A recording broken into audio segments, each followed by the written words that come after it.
So I wanted to start off with a great question here from Vidya in the chat, which I think is relevant to kicking us off into a good place.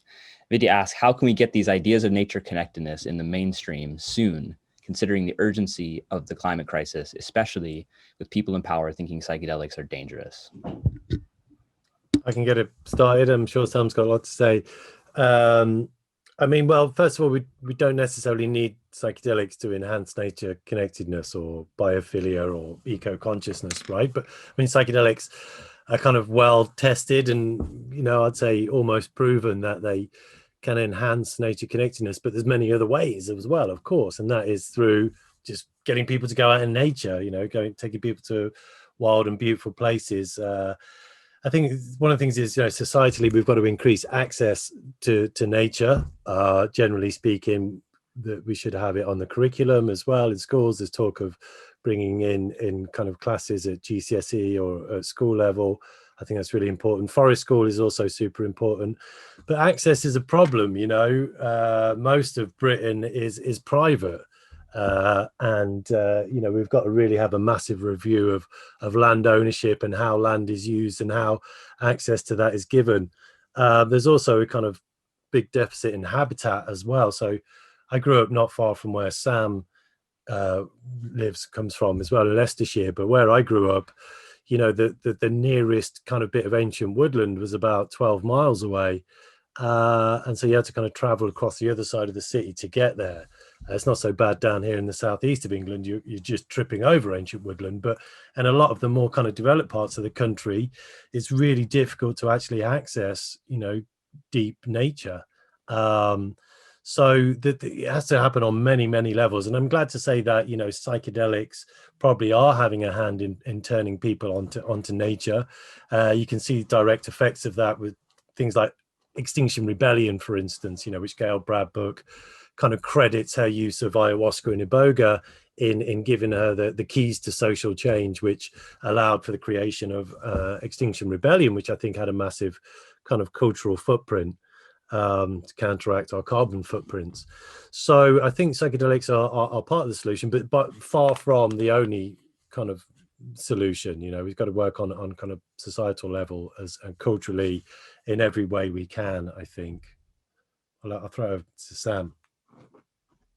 Yeah, no, I think David makes good points. I think, I very much agree with the issues around access here. I think it's quite different in Scotland, where you have the right to roam law, so you can kind of, although a very tiny minority of people own the vast majority of the land, like at least you can access it.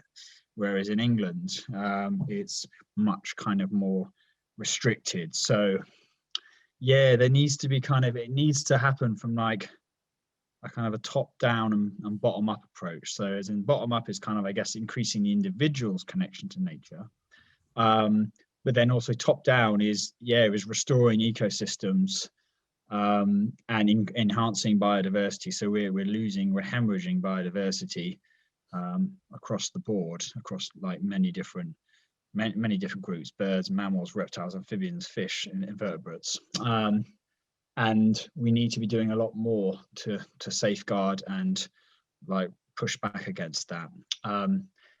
Psychedelics, I don't see they're a useful tool, I think, and I think they're polarizing though, and they're divisive. So I see them as they're part of the potential sort of, I guess, solution. They're not. I don't think they should be the main or only focus. It's also interesting to note that nature connectedness as a research area, it's quite new. It's only really been talked about the last sort of 2 decades. Much of the research on it has come out in the last few years, and it is gaining more awareness of it is gaining. Like even before COVID, I was seeing stuff about green health, like nature-based health interventions, increasingly being recognized by the NHS. I've noticed an increasing number of jobs of employing green health people. So this is starting to kind of very much grow in sort of public, economic, political consciousness. Like it could do with growing quite a lot more though, quite quickly. But it's not easy. Sorry, I'll just add to what Sam was saying there. Yeah, its use in mental health could obviously help. One of the things we're doing is trying to organize a eco-psychology based psychedelic integration organization and center.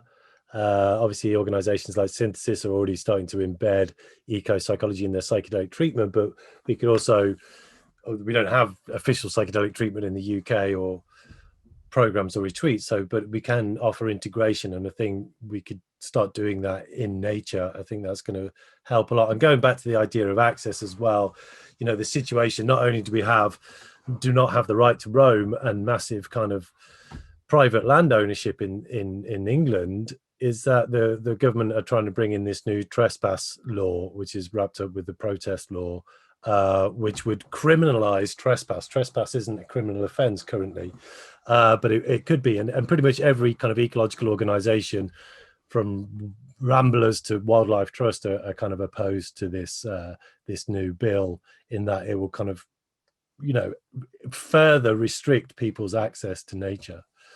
So yeah, we seem to be going in one direction, collectively, culturally, but the opposite direction politically, in many ways. Yeah, cool. Thank you. So Annalise asked a question relating to something that David mentioned, but I think you both may have some insight on this. She asked, do you know any research relating to these psychedelic experiences increasing environmental concern? Maybe, I guess, on purpose. Earlier you speculated changes in diet might include veganism. Just wondering if there has been any follow-up studies in this area. I've got some kind of qualitative accounts from the first survey, which I haven't drilled down into yet. But yeah, I mean, like 2/3 of the people in our sample said they, you know, psychedelics led them to feel more concerned about nature. And, you know, a lot of that was just generally that, I think when you feel more connected to nature, you know, there's a sense of like, concern for it. And then you suddenly realize that, you know, the planet's being concreted over, and more habitat loss and climate change or climate catastrophe and all the rest of it. You suddenly kind of tune in to all of those kind of issues, right? Along with perhaps apocalyptic ecological visions whilst you're tripping, you know, that they do occasionally happen. I had some friends who said they'd went out into nature to go and stay in this log cabin to take mushrooms, but they had an awful trip because there was like the trees were speaking to them and going, "You chopped down our friends to make your cabin," and all the rest of it. And they just had these kind of bad kind of ecological doom and gloom kind of disconnection, connection kind of horror trip, right?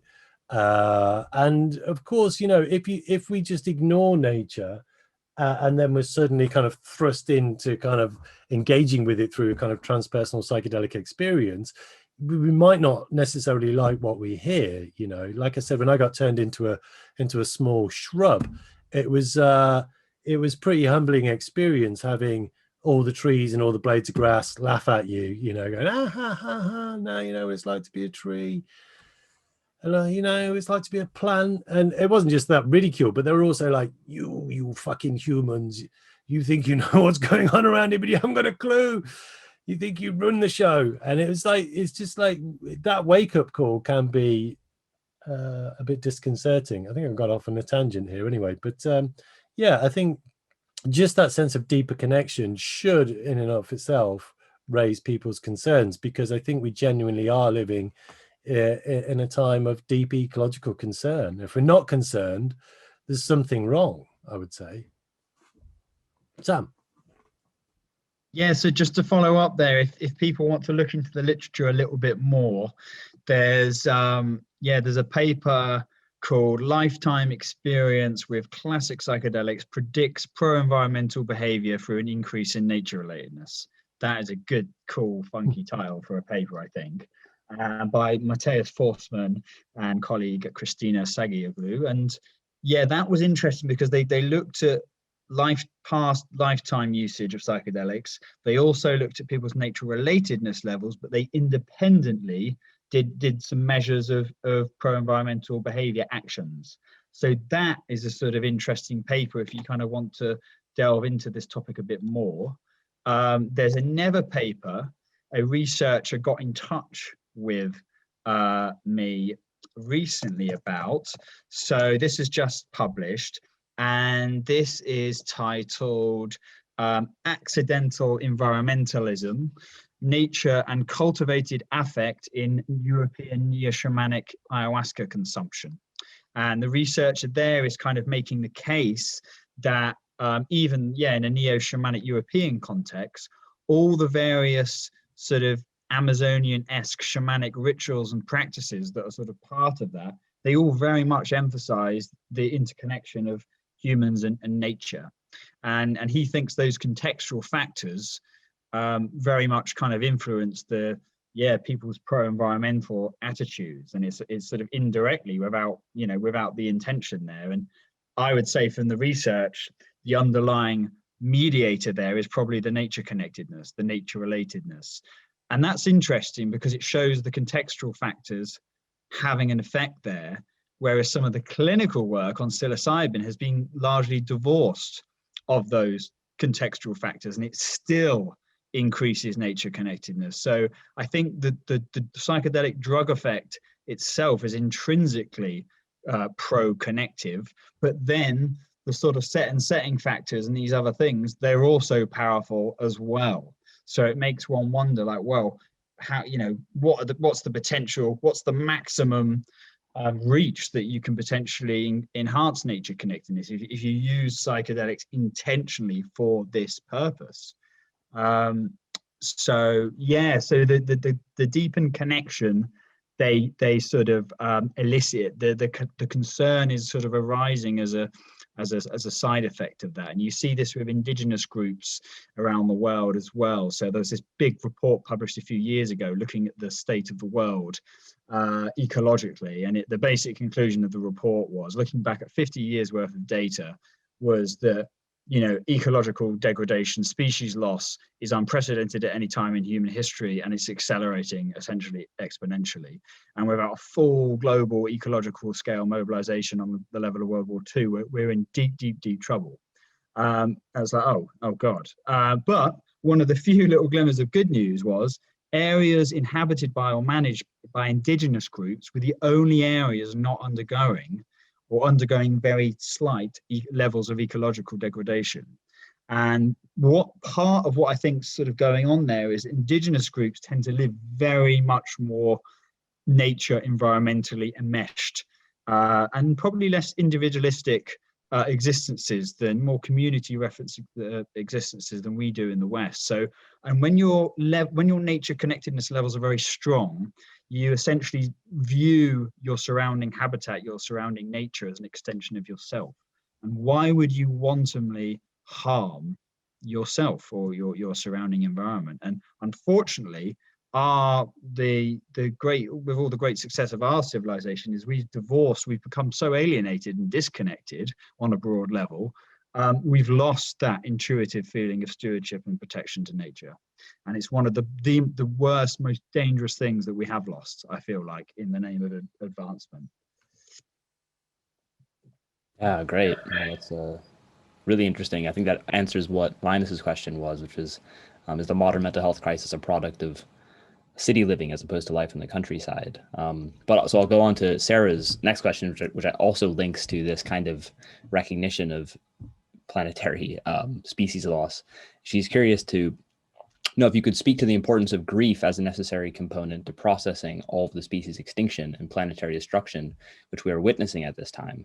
Would a deeper connection make us more acutely aware of how disconnected we actually are as a species? Yeah, I would say so. I mean, I think that's part of the natural process as well, isn't it?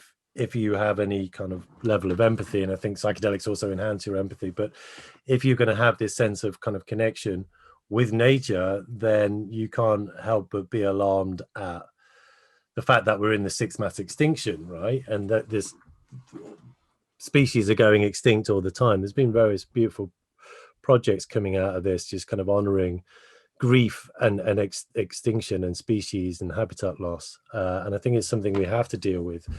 Interestingly, perhaps psychedelics can help with that, with the kind of the mental health fallout of our current ecological situation, through, kind of psychedelic assisted therapy, or just enhancing your nature connection even more, and people taking action through their kind of grief as well. I think that's really important.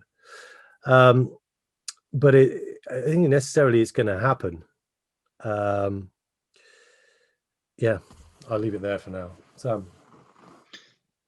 Yeah, no, I think it's an interesting question. I remember I was at an ayahuasca conference in Girona in Spain a few years ago, and Gail Bradbrook sort of tele zoomed in, and she was talking all about this actually, like about sort of the potential, the importance of grieving for loss of loss of like biodiversity, loss of species, and that psychedelics I think were helpful for her in sort of connecting with that. And that's kind of what psychedelics do, you know. They that's what makes them useful therapy tools partly, is they're sort of, people are less prone to experiential avoidance. So the avoidance of painful emotional states, you become sort of more open to those and willing to sort of engage with those. So they do seem to help with that. But it has been observed, like, I mean, nature connectedness or nature relatedness as it's known, like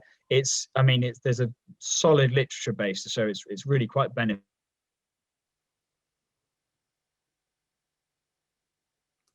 Did everyone else lose Sam? I think he was going to say nature relatedness is very beneficial for your mental health and well-being. He seems to have frozen, which is what the evidence suggests. Come back, Sam. In the meantime, Matthias, did you have a question? Yeah, I have a question regarding the intercultural approach of the introduction to nature through the use of substances. I am myself in Switzerland, so happy birthday to you all.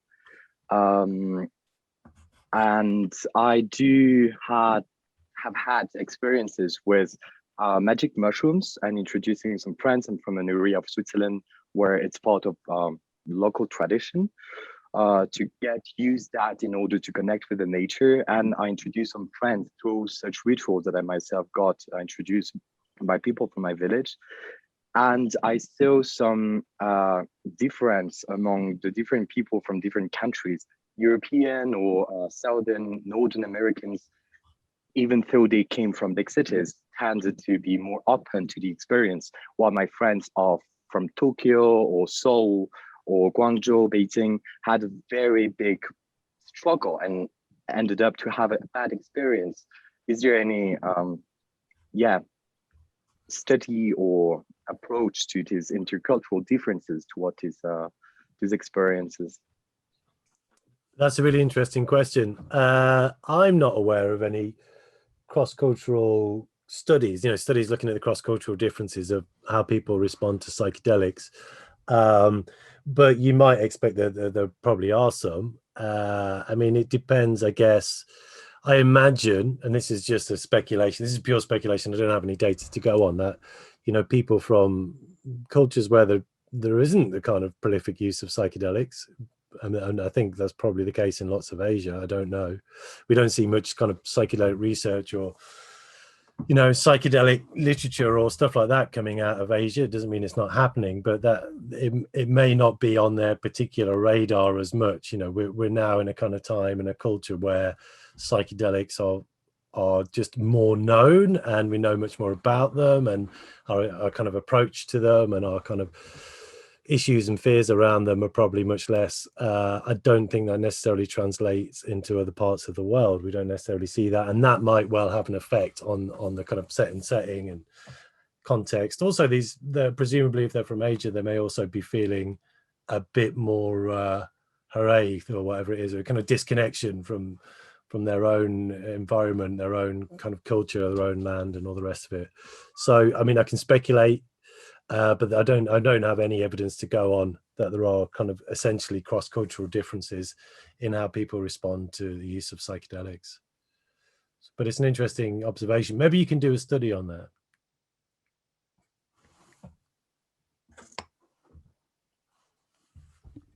Yeah, it's a good idea. So I'll return to a question that I actually missed, but it does kind of, I think, particularly pertain to you, David. So Sarah asks, why aren't there more people in the world trying to facilitate a reconnection to the natural world, understanding how critically important it is? Do you think being an ecotherapy counselor or eco-psychology practitioner is an appropriate career to consider to teach and facilitate nature connectedness? Yeah, I do. I think it's one way. I think ecotherapy seems to be growing as a movement. I'm also delighted to see in, my time in psychedelics that, when I was trying to do my survey research a decade ago almost, there was no literature, there's no research on psychedelics and its interactions with ecology and eco-psychology. And that's now changing. I get kind of contacted by master's students once a month who are kind of doing a project on psychedelics and eco-psychology. And I think the same thing with ecotherapy and eco-psychology as well. It's seemingly growing as a kind of a movement and a body and an interest. We're starting to see doctors prescribing a walk in nature now. Not all doctors, unfortunately, but it's kind of on their prescription tab, at least, to prescribe somebody a walk in nature. So I get a sense, and it's hard to know because I'm living in my own particular bubble, surrounded by a lot of people of a similar opinion, but I get a sense that in many ways we are becoming collectively more kind of ecologically orientated. We're beginning to see the importance of nature and biodiversity and being in nature and preserving habitats and fighting climate change collectively. I'd like to think on one hand at least, and then there's evidence to suggest we're still kind of going down the path of increasing ecological destruction on the other hand.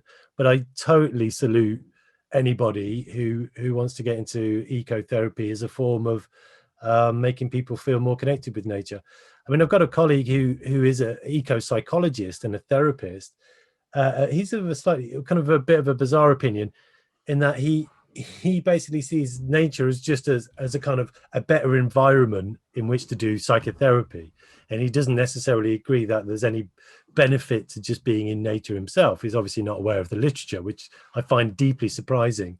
But even just doing that, I think would be great. If we just had like out therapy in the outdoors and therapy in nature, that in and of itself would kind of probably be beneficial. Anything that gets us away from screens and out of four walls has got to be good, in my opinion. Sam, I don't know if you caught the end of that. You disappeared for a while. Yeah, sorry, my Wi-Fi it's really good signal, but it just decides to just cut out randomly, sporadically. It's really irritating, actually. But I'm back here. And yeah, I can definitely resonate with what you're saying there. Cool. Well, we can go to the next question, which I think you can both have a good stab at. So Stacy asked, how can we specifically elicit the effect of nature connectedness in the psychedelic experience, further than setting, with the set, so to speak? Yeah, that's interesting. Go on, Sam. Sorry. Well, I mean, I'm gonna. If you stay tuned, I'm gonna kind of cover all this in detail in my next talk. But there's many different ways. So, for instance, journaling has been used with some of the Johns Hopkins psilocybin research in the States as a kind of spiritual practice, quote unquote, and that was found to, alongside meditation and a few other things, including time in nature, actually, it was found to enhance the long-term benefits of psilocybin in people. And that's been echoed before in other psychedelic research. Like if they're part of a never existing practice, they will amplify that, which is kind of what they do with therapy. So journaling's been found to be therapeutic alone outside of a psychedelic context, but nature-based journaling, so the very simple act of like making an observation, like a sentence about something you encounter in your nature, in your day-to-day that moves you, that you evokes emotions in you, that you find beautiful or captivating, just make a sentence of that. And doing that over sort of a semi-extended time, the original study was 5 days, has been found to increase nature connectedness. And so I feel that's a good thing because it's very quick and easy and nice to do. And you could do it either side of a psychedelic session.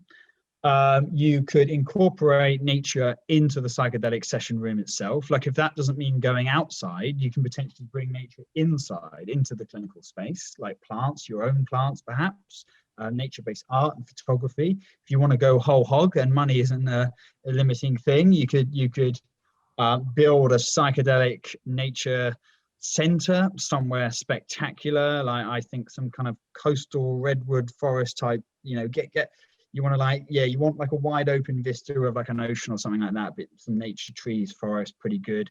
Skylights, big windows, so you can see the vistas and the trees, the stars, the sky. Sounds like excellent. Yeah, I need to check that out sometime. Gardening practices, like it was really interesting with David's study, like finding that 50% of peeps report more gardening. I think that's great. And horticultural therapy is its own thing. And yeah, Ros had this idea. So Ros Watts was one of my collaborators on the paper that I wrote with David as well. And she suggested, the act of, say, tending some soil, preparing the ground as you're preparing your own mental ground before going into an experience, and then maybe like planting a seed and then taking away that seed to germinate and nurture as you're hopefully nurturing the insights and stuff that you've taken away from your session to kind of ground in your life. And then, yes, Shinrin Yoku, I think, deserves a shout out, because we know from the literature that mindfulness and nature connectedness are positively reinforcing. They're quite closely related, and increasing one tends to increase the other. Shinrin Yoku is essentially an active mindfulness practice that takes place in a nature-based environment, and it's been shown to reduce stress and anxiety. I feel like it could be particularly useful for the integration phase. So say if you've come from a big city existence, which is, you know, more common than not, because over half of us now live in cities, and you've gone to, say, the jungle and you've done your ayahuasca out there and it's been all amazing and, you know, changed your life and stuff, and then you come back and you're suddenly in the big city again after being in the rainforest, like one of the global centers of biodiversity, and it's like a bit of an old jolt to the system, maybe. You know, your baseline has maybe started to change a bit being in the jungle. Now it's got to re kind of confabulate, if that's a word. So I feel like Shinrin Yoku could be quite good, because it would give you, it's such a simple, easy, non-threatening, fun practice that it could be a nice way of it just gets you to slow down and tune into your various senses. And I feel like nature could be a good buffer for people sort of reintegrating back into life, back into, say, an urban existence. So yeah, there's many ways nature can be incorporated on either side or even during a psychedelic session. I'd like to just quickly jump in, because I'm conscious we're going to finish in a minute, and brilliant for all of that, Sam. You know, if we take an example from indigenous shamanic cultures who make use of psychoactive plants, then it would be about, and in an ideal world, I'm not saying we can necessarily do this, but there would be a kind of journey involved to, first of all, to go and harvest your said medicines, right? You know, if you look at the Huicholis, they travel 1,000 miles. They used to do it on foot. It would take them 2 months to get there and back, carrying empty wicker baskets and go and collect their peyote. But they would kind of, you know, they would sing songs to the plants. They would hunt them, you know, like they would a deer, and they would give them reverence. They would kind of go through ablutions and preparation. You know, they would spend 2 months walking through the desert and back. You know, if that isn't a kind of nature orientated kind of set preparation, then I don't know what it is. But I'm not saying we can necessarily do that, but you know, I'd like to see a time when perhaps, you know, people went on pilgrimages to find their own indigenous psychoactive substances. You know, magic mushrooms grow quite prolifically around Europe. Obviously, they're only at one time of the year, but that in itself is a journey. I mean, if it's done mindfully, you know, in a sense of kind of reverence and connection, that is really planting a great psychological seed for a kind of more ecologically orientated journey. And if that isn't possible and you're stuck in a hospital or a clinic or something, perhaps they could just show a video, maybe, you know, show fantastic fungi, you know, this amazing film about mushrooms, or this kind of great video, you know, effects, and just talking about the story of mushrooms. I think that's one way of deepening connection. I mean, probably not quite as good as the real thing, but I think it would help. So yeah, thanks for that. And great to see you, Sam. Yes, likewise. I think we can go for one more question. Right. I do have a very quick one, which is, do you have any understanding of the difference between natural psychedelics versus synthetic ones in terms of nature connectedness? But then the last one is, so I'll do a two-parter. Actually, yeah, go for that one first, and then we can talk about anti-capitalism and psychedelics. Cool. Yeah, no, let's do it in that order. I like it. Okay. Nice. I like that this question's it's a fun one. So there's quite a few different angles. I did write an article for this for Cypress, exploring the kind of organic, synthetic, psychedelic thing and all the various weird angles that are involved here. So firstly, there's synthetic, as in there's made in a lab something that's natural, say psilocybin, but then there's semi-synthetic, which is like LSD, which is, to be honest, much more natural than it is synthetic. Like most of the molecule is found in nature and it's just been slightly tweaked. And then there's synthetic, it's only found, as far as we know, in sort of, human labs. So there's a spectrum of what we actually mean when we say synthetic. So we need to be clear about that. All the modern clinical studies involving psilocybin, they are all with synthetic lab-made psilocybin, and that's part of the rules. It has to be a standardized, isolated, very precise dose used, and that's not really feasible with the organic fungi, because their levels vary markedly, even between flushes of the same batch. So, and from the research and some of the research I've been involved in at Imperial, it doesn't seem that synthetic lab-made psilocybin loses any of its kind of mojo when it comes to its nature connecting potential. And this is echoed, as Dave and I talked about before, about Maria Sabina, the Mazatec shaman who sort of introduced psilocybin to the West, and Albert Hoffman, who sort of discovered the molecular structure of psilocybin and figured out how to make it. He brought her some synthetic psilocybin pills. And her response, after sort of trying a few, like she had to have a bit of a redose, I think, to be sort of on a good level, but she was like, the spirit of the mushroom is in these pills. Now I can kind of heal with them when there's no mushrooms. And so, and she was a pretty good high level authority on that. So to get her word means quite a lot. Whether she was just being slightly polite because Albert had taken her a nice gift and was like, well, I better not say they're rubbish, because that would be a bit gutting for him. We don't really know, but I think there's also just quickly jump in, because the thing we're going to finish. Yeah, I would just say, I think we're about to finish, are we? We can go over by a little bit as well. Oh, okay. We'll carry on then, Sam. I was just saying what you were saying, David, about the whole pilgrimage to go and harvest your own. I feel like that is a really important part of the whole sort of nature connection stuff. It's that wider narrative, the wider story. Like if you've gone into nature and you've figured out which particular mushrooms or which particular cacti or whatever it is that you'll want, and your stuff, and you've gone out there. Or the other way, if you've grown it, if you've grown something and figured out how to do that, that's connecting you to the cycles and the rhythms of nature before you've even ingested anything. And that's different from receiving like a measured dose of a synthetic lab-made substance that was made in a lab probably far away by someone you don't know and sold for money. Like that's a cooler story, the kind of the organic context, I think. Yeah, so thanks, Sam. In my survey, we found that actually classically synthetic substances were the ones that gave the least amount of connection with nature and the least concern for nature when they were kind of mentioned. Whereas in fact LSD was kind of quite high up the charts just after psilocybin. So it's obviously semi-synthetic enough, like semi-natural enough, let's say, to induce this kind of sense of nature connectedness, whereas actually other natural substances like salvia were kind of less kind of inducing of nature connection and concern, but that might have been warped by just the number of people who had taken LSD in our sample.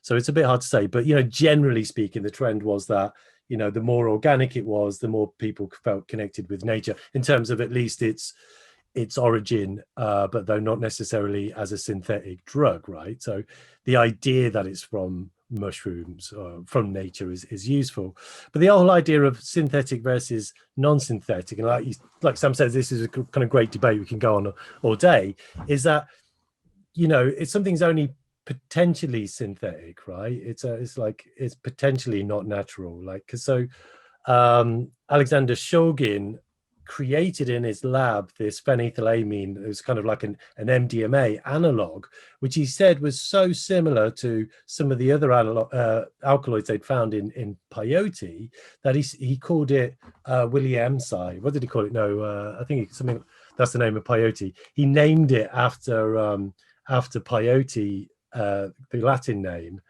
And sure enough, years later, somebody found it actually as a trace alkaloid in peyote. So this is something that its first appearance as a chemical was created by this psychedelic chemist in a lab, and yet it was later found to occur naturally in nature, as Shulgin had predicted. So, things are only ever potentially kind of non-natural. We don't know. We haven't yet studied all the kind of different alkaloids and terpenes and diterpenoids and all the rest of it, and worked out what the entire psychedelic botany is yet. And yet, in some cases, also just another point, I think there's a good argument that in some cases synthetic may be preferable, not necessarily for nature connection, but like in the case of 5-MeO DMT, for instance. Currently, there's a lot of concerns about the threat to the habitat and well-being of these toads, because they're being kind of mistreated and kind of farmed in abundance, largely by narcos. It seems that most of the 5-MeO DMT extracted from toad venom extract is coming from the narcos, who don't really have any care for the toads, and people are buying it up saying, oh no, but that's better than the synthetic 5-MeO because I'm getting it direct from source, from this organic source of toads. But if your toads have been abused and might kind of move into a new kind of extinction category because of your desire to use an organic source of 5-MeO DMT, you'd be better off using a synthetic source of 5-MeO DMT, which the data shows as it kind of completely indistinguishable in this kind of Pepsi challenge of mystical experiences. You can't really tell a mystical experience apart from a 5-MeO DMT synthetic or from a toad version. So I think in some cases, we probably ought to be using synthetic substances until a time in which those resources for the organic varieties are well protected. I think we did overrun. I think that's a really good point though here. It's like if there's this thing of like organic good, synthetic bad, and it's not that simple. It's not that black and white. It's more nuanced, and sometimes the synthetic is the more ecologically, environmentally, ethically superior choice to make, as is the case with the toad. So yeah, good point. Awesome, thank you. Well, if we can do one final question on capitalism, I think we can end it there. We can get nice and radical. So Vidya says, considering capitalism and the associated disconnection from ourselves and each other, and nature, can be seen as the cause of the climate crisis. Do you think we can use behavioral changes associated with psychedelics to create an anti-capitalist society, and how?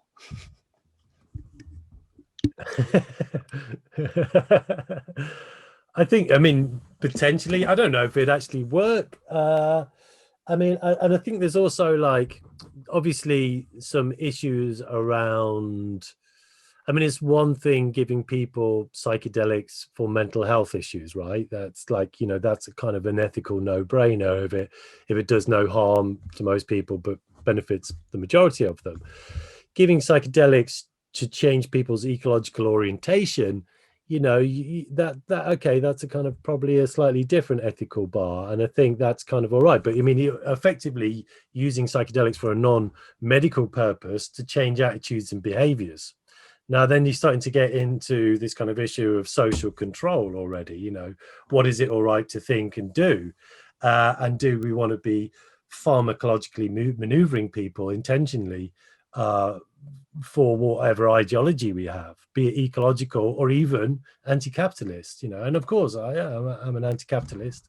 And yet I think that kind of moves the bar even more into the political arena of, you know, using pharmacological maneuvers to change people's political leanings, which I think is getting into some sticky ethical grounds. And I don't think it would work either. You know, it kind of backfired in the 60s already.